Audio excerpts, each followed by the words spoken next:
Okay, going live here, Tuesday, February 9th. It's really a bad day this morning, and a bad day to be trying to do this. People are being so rude over here, I'm telling you what. I had people stopping by to listen, and someone stopped by to check and see if I had paid for my food to be sitting here. Ridiculous. To check on me to make sure I had the right to sit here. It's ridiculous here. So I'm not really revved up to talk. Noise is so loud I have to have an earplug in my ear. These stupid buses keep going by one after another. Semi trucks, hear that? That was ridiculous. Sounds like an elephant. A bus slamming on or truck slamming on its brakes. It's crazy. Honestly. So yeah, yesterday I was talking about businesses' rights against government interference. How was that for putting it in an interesting way? Businesses' rights against government interference. And I think I only touched upon the fundamental right there. And I was looking at it again this morning. It's the 14th Amendment of the four inalienable rights mentioned in the Declaration of Independence. It's stated differently in the Constitution. I think it's just stated more precisely in terms of property there. So you have, obviously, in the Declaration of Independence, right, liberty, and life, liberty. I can talk. Life, liberty, and the pursuit of happiness. Here, 14th Amendment. Nor shall any state deprive any person of life, liberty, or property without the due process of law, nor deny to any person within its jurisdiction the equal protection of the laws.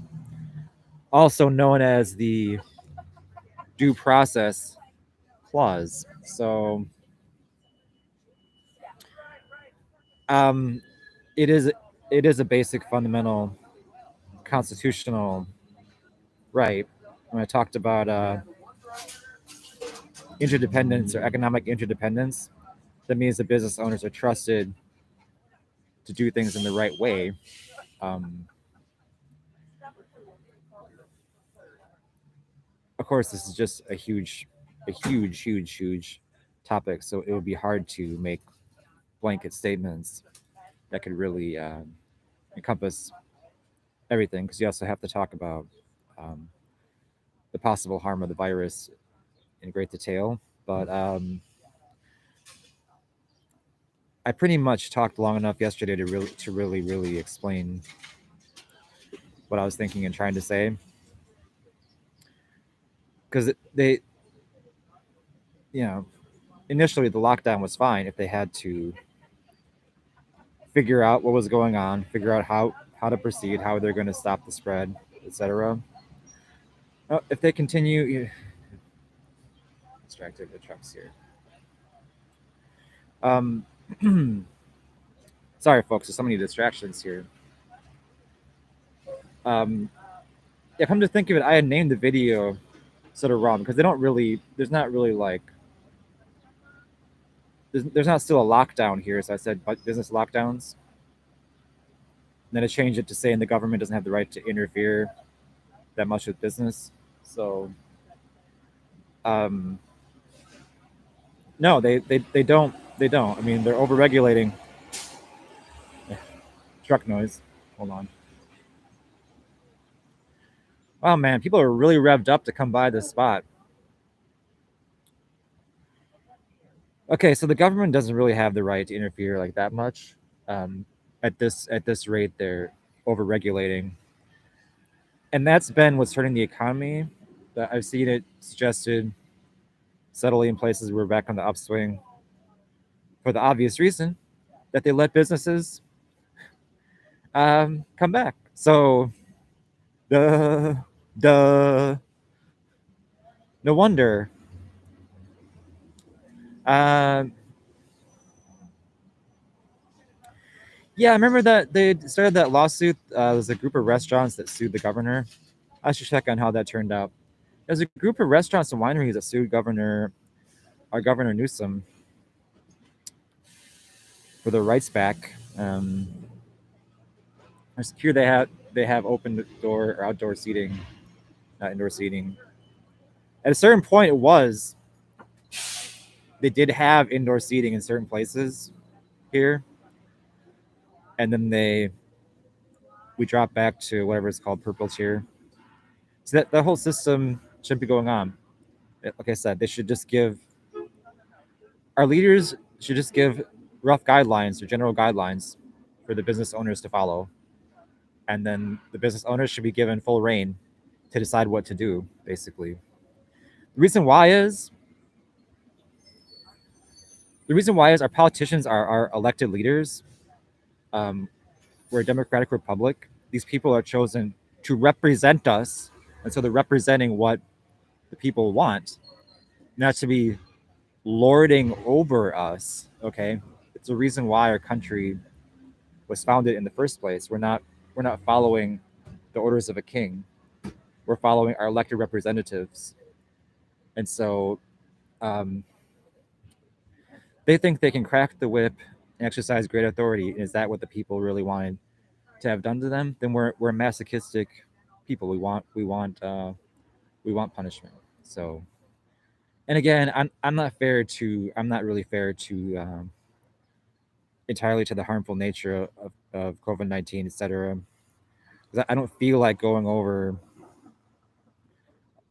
everything, but then again, no one called and disputed anything when I had an open line, and I gave you my phone number and I said everyone call in.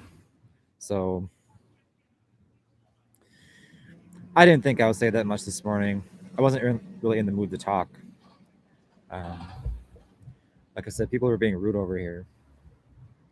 What did I do? All I talked about is businesses' rights. You know, these businesses are owned by real people. And I know there's a view that everyone just wants to like close up and get their free checks or whatever, like that guy said. Oh, they want to just close their businesses, get free checks from the government, I guess, right? No, I mean, they're owned by flesh and blood people. These people need to make a living too. And we assume everyone's a rich billionaire who owns anything. I don't think so, but um,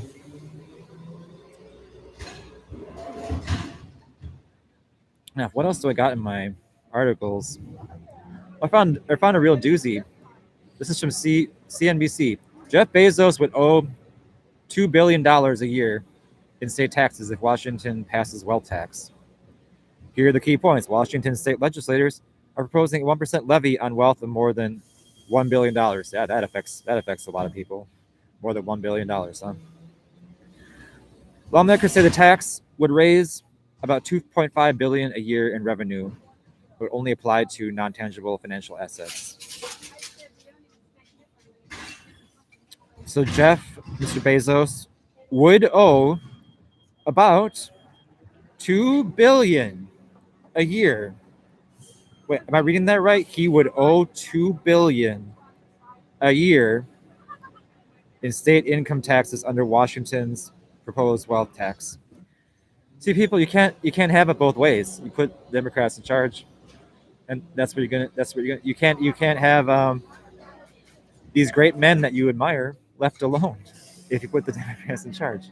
We can't place Jeff Bezos on a pedestal that much now, can we? Can't have it both ways, right?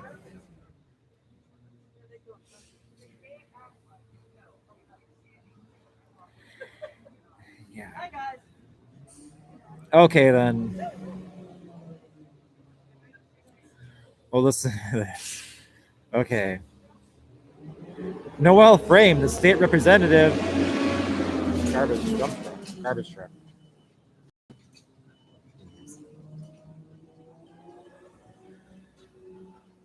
Noel Frame, the state representative who introduced the bill, said the lowest earners pay 18% of their income in state taxes, while the top 1% pay 6% of their income in state taxes. Wow.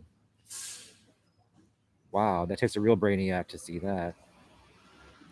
We have a tax code that is entirely inequitable.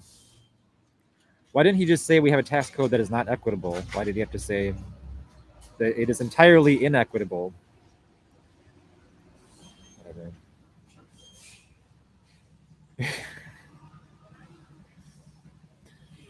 Okay. Why don't I come back later? I wanted to say some other stuff. But look, if I had the time to come back, if I had the time to come back here, if I had the time to come back here later, or come back or elsewhere and come on, I will do that. The plan wasn't even per se to talk about these national news stories or whatever that much, all that much, you know. Okay.